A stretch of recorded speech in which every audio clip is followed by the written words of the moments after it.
Valérie Stival, donc je suis directrice générale de la transformation chez Xerox France. Alors Xerox, je pense que ce nom parle à beaucoup. Pour certains, c'est une très bonne école de vente. Pour d'autres, c'est l'innovation. Donc c'est les deux à la fois, hein, encore aujourd'hui. Aujourd'hui, nous sommes à l'entreprise du futur. L'idée, c'est pour Xerox, en fait, le futur, ça a toujours été dans son ADN. Nous sommes une société qui a 75 ans, qui a plus de 11 000 brevets. Et au départ, Xerox est né en fait du rêve de Chester Carlson, qui était un physicien, qui en avait un peu marre de recopier des choses et qui s'est dit tiens, quand je vais rapprocher des particules et de l'électricité, je vais peut-être inventer quelque chose. Et c'est comme ça que ça s'est né. Je vous raconte ça parce que ça s'est fait dans un garage et c'est toujours sympa de voir d'où on vient. Xerox en fait a créé une industrie. Et après, on a fait bien sûr d'autres choses, mais c'est ça en fait l'ADN de Xerox. Et dans mon job aujourd'hui, dans mon travail, la transformation, c'est d'essayer de mettre le client au cœur de nos préoccupations, de nos solutions. Parfois, le client, c'est un client final, parfois, c'est un collaborateur, parfois, c'est un partenaire. D'abord, la première chose qu'on fait, c'est qu'on l'écoute. On l'écoute beaucoup, notre client, et on essaye de comprendre son métier. Et on a un exemple clé aujourd'hui. On a travaillé avec une grande enseigne qui est d'ailleurs partenaire aussi de l'entreprise du futur qui s'appelle Cegid. Et on s'est rapproché en fait pour mieux comprendre le métier des experts comptables.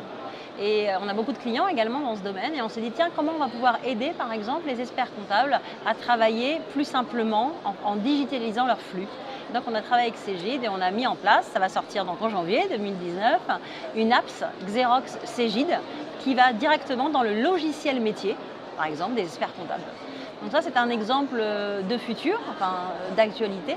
Mais vraiment, accompagner nos clients dans le futur, c'est vraiment en fait un exercice d'écoute, de mieux comprendre et de bien comprendre le processus papier, leur métier, et puis se mettre aussi autour d'une table et essayer de réfléchir de façon collective. On ne fait jamais d'innovation tout seul, en tout cas je pense. Le papier n'est pas mort, le papier on imprimera toujours. Par contre, on imprimera peut-être différemment, c'est déjà ce que font nos clients. Notre métier, vraiment, si je devais le résumer, c'est rendre les documents de nos clients intelligents, leur faciliter la vie et améliorer la façon dont ils communiquent. Donc c'est vraiment ça notre métier. Et donc demain, la façon de communiquer, ça sera peut-être justement complètement différent, ça sera peut-être avec d'autres médias.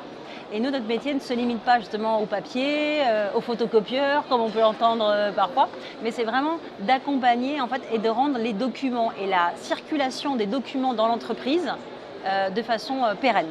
On travaille beaucoup sur l'intelligence artificielle, on travaille beaucoup sur la 3D, on a reçu dernièrement un brevet sur la blockchain. On est vraiment sur plein de milieux, parfois sur lesquels on ne nous attend pas vraiment.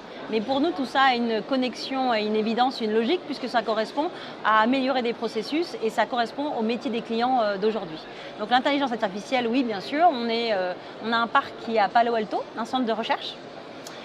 Et sur lequel donc, il y a beaucoup de brevets qui sont actifs, et notamment des brevets par exemple sur les capteurs, l'impression de capteurs de puces électroniques. Donc ça c'est vrai que c'est pas pour demain, hein, c'est pas pour demain matin, mais c'est des choses sur lesquelles on réfléchit, sur lesquelles on investit beaucoup d'énergie. Merci.